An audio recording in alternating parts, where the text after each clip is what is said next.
ان کو اتنا بڑا معاذ اللہ دنیا دار ثابت کرنے کی کوشش کی، چند درہموں کے عوض انہوں نے مولا علی کرم اللہ تعالی وجہ الکریم آپ کے ہاتھوں پر مارا اور آپ کا دامن پکڑ لیا اور کہا جب تک پیسے نہیں دیں گے آپ کا دامن ہی نہیں چھوڑوں گی معاذ اللہ۔ اب اس میں کہ کس قدر ہرزہ سرائی سیدہ طیبہ فاطمہ رضی اللہ تعالیٰ عنہ کے خلاف کی گئی، چند پیسوں کے عوض یہ کردار لکھا، کیا ان کے بڑوں کو اور ان کو شرم نہیں آتی؟ بہت ہی جذباتی بیان کے ساتھ ثابت کرنا چاہ رہی ہیں کہ دیکھیں شیعہ حضرات کتنی زیادہ گستاخی مولا کائنات علی بن ابی طالب علیہ السلام کی کر رہے ہیں اور جناب زہرا سلام اللہ علیہ کی کر رہی ہیں۔ ایک روایت نقل کر رہے ہیں شیخ صدوق کی کتاب الامالی سے۔ یاد رکھیے گا کہ جن کتابوں سے حوالے دیے جاتے ہیں اس میں ایک بات کو اپنے ذہن نشین کر لیں کہ تمام روایتیں تمام کتابوں میں جو موجود ہوتی ہیں وہ تمام کی تمام صحیح نہیں ہوتی ہیں، بلکہ ان میں سے کچھ صحیح روایتیں ہوتی ہیں اور کچھ کے متون میں کچھ اشکالات ہوتے ہیں، اور جب آپ ان کی سند کی طرف مراجعت کریں تو اکثر اوقات ایسا ہوتا ہے کہ ان کی سند میں بھی واضح طور پہ کچھ نہ کچھ اشکالات موجود ہوتے ہیں۔ چنانچہ اگر ہم صرف شیعہ کتابوں کو ہٹا دیں اور سنی کتابوں کو ملاحظہ فرمائیں تو ہم کتنی ہی ساری روایتیں جو کامل صاحب خود اس کو موضوع سمجھتے ہیں، معتبر نہیں سمجھتے ہیں، آپ ان کے مناظرے بھی ملاحظہ فرما سکتے ہیں۔ چنانچہ ان کی کتابوں بھی موجود ہیں، لیکن واضح طور پہ یہ ان روایتوں پر بھی اشکالات وارد کرتے ہیں۔ انہی میں سے ایک روایت جو انہوں نے الامالی سے نقل کی ہے، اس کو شیخ صدوق نقل کر رہے ہیں، اور پہلا راوی احمد بن زیاد ہے، وہ نقل کرتے ہیں عمر بن سہل سے، وہ نقل کرتے ہیں زید بن اسماعیل سے، وہ نقل کرتے ہیں معاویہ بن ہشام سے، وہ نقل کرتے ہیں سفیان سے، وہ نقل کرتے ہیں عبد الملک بن عمیر سے، وہ نقل کر رہے ہیں خالد بن ربیعی سے۔ تو ناظرین آپ نے اس سلسلہ سند کو ملاحظہ فرمایا جو شیخ صدوق کی کتاب الامالی صفحہ نمبر 553 پر موجود ہے، اور یہ جو عبارت جس سے کامل صاحب استدلال کر رہے ہیں یہ الامالی شیخ صدوق صفحہ 555 پر موجود ہے۔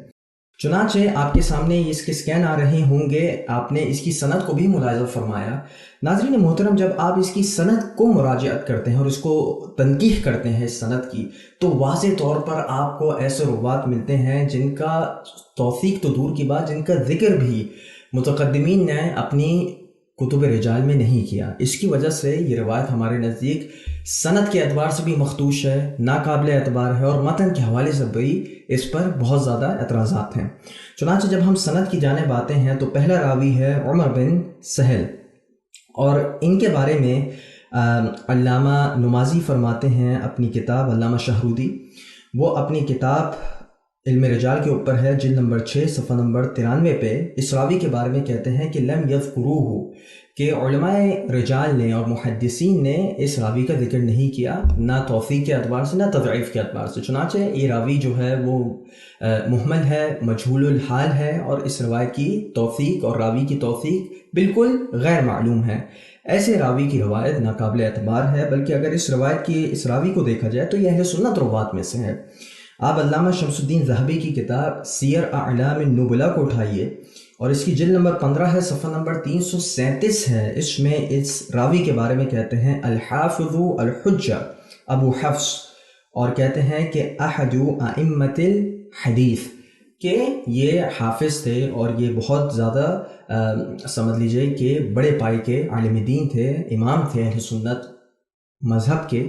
چنانچہ یہ ایک سنی سند ہے، اور سنی سند بہرحال ایک شیعہ روایت پر اور ایک شیعہ مبنی کے تحت حجت نہیں ہو سکتی۔ دوسری روایت کے تحت دوسرے راوی پر آتے ہیں تو دوسرا راوی ہے زید بن اسماعیل۔ اس کے بارے میں بھی علامہ شہرودی اپنی کتاب میں جلد نمبر 3 صفحہ 461 پر کہتے ہیں کہ لم یذکروہ، کہ اس